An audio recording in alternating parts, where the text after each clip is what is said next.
Okay, looking at this, first thing I would do is just write down the augmented matrix. Let me get back my pen. So that's going to be, I like to do columns first, 2, 1, 3, -1, -2, 0, and then I see 4. I see a -10. I see a 4. I'm going to put a solid bar indicating equality here, and it's going to be 11, -17, and 11. So what I want to do is I want to write an equivalent matrix down now by performing an elementary row operation. Kind of looking at it, I mean, there's many things I could do.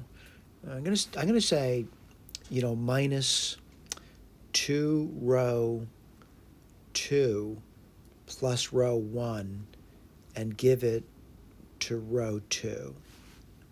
Again, you may say I want to do something different. We're not going to deny you can't do something different, but I'm just going to try this. So let's see, -2 times row 2, it's -2 plus 2 is 0. Now -2 times -2 is 4, and 4 minus 1 is 3. Let's keep going. So -2 times -10 is 20, and 20 plus 4 is 24. Let's see, -2 times -17 is 34. 34 and 11 is 45. Now, certainly there's many things I could do with that, and kind of thinking about it, that this is the first thing I did. And what I'm going to do with the second row, I'm going to take the second row now. This is the second thing I want to do. And I got to multiply that by 1/3. So 1/3 row 2, give it to row 2. And I'm gonna do it by just erasing things one at a time. So for example, 1/3 times 0 is 0. I don't need to erase that. But 1/3 times 3 is 1. Whoops. Went a little too far there, didn't I? I think I might get a better eraser going here. So let me repeat this. 1/3 times 0 is 0. No need to change that. But 1/3 times 3 is 1. And now, let's see. 1/3 times 24 is going to be 8. And let's keep going. And, 1/3 times 45, relatively simple, just 15. All right, let's keep going. And what I'm going to do now is, let's take a look. And I'm looking at that. And what I'm going to do is, I guess I want to do this third thing. I'm going to do 3 times row 1, and then plus -2 times row 3, and give it to row 3. Let's do that. 3 times 2 is 6. -2 times 3 is -6. That will give me 0.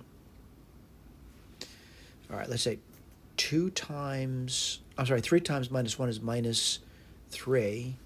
And the other guy's just 0, so it's just -3. That's pretty simple. Let's see, 3 times 4 is 12.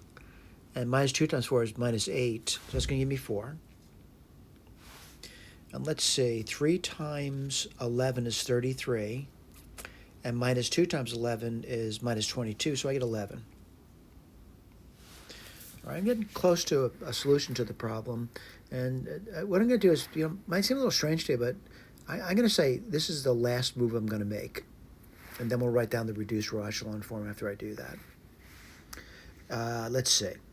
I am going to say -2 row 2 plus... No, I didn't mean to do that. Let me get my eraser out. -2 row 3 plus row 2, give it to row 3. All right, let's see if I can do that. And I'm going to actually just erase that last row now. All right, and if I did that, -2 times row 3 is 6, and 6 plus 1 is 7. Get my eraser. Put the 7 down.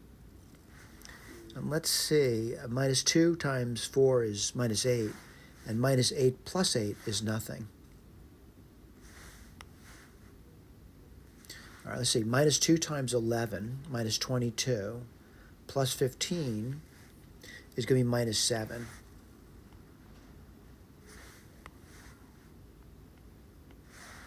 All right, so I think I can start writing things down now. I think I can write down, what y is. And what's y? Well, I'm looking at that third row. It says 7y equals minus 7, so y would have to be minus 1. All right, that row's done. Let's put the second row down. What does it say? It says y, which I know to be minus 1, plus 8z is equal to 15. All right, by the way, this is important to me. Let's see what that gives you. That gives you 16. Well, z has to be 2 then, right? This is important to me. And the reason I want to get the reduced row echelon form at some point. Let's put the first row down. What's going to be 2x. Let's see, minus a y. Well, y is minus 1, so it's plus 1. And then it's going to be 4z. Well, 4 times 2 is 8. And that's going to be equal to 11. So what do you get? You get 2x. 1 plus 8 is 9. And 9 from 11 is 2. So x would be 1. So I'm going to write the reduced row echelon form down. It's going to be 1, 0, 0, 0, 1, 0, 0, 0, 1. Well, what's x? X is 1. What's y? It's minus 1. And what's z? Z is 2. All right, let's go to the key. I'm done with the problem and see if I was able to do that. So I'm kind of looking at it, and do I have this down? I do. Do I have this down? I do. And do I have this down? I do. Do I have the answer x equals 1 down? I do. Do I have the answer y equals minus 1 down? I do. Do I have the answer z equals 2 down? I do. Everything's filling a pattern here. By the way, these things are written to work with nice numbers, and that's why things are working so smoothly for us. Thank you.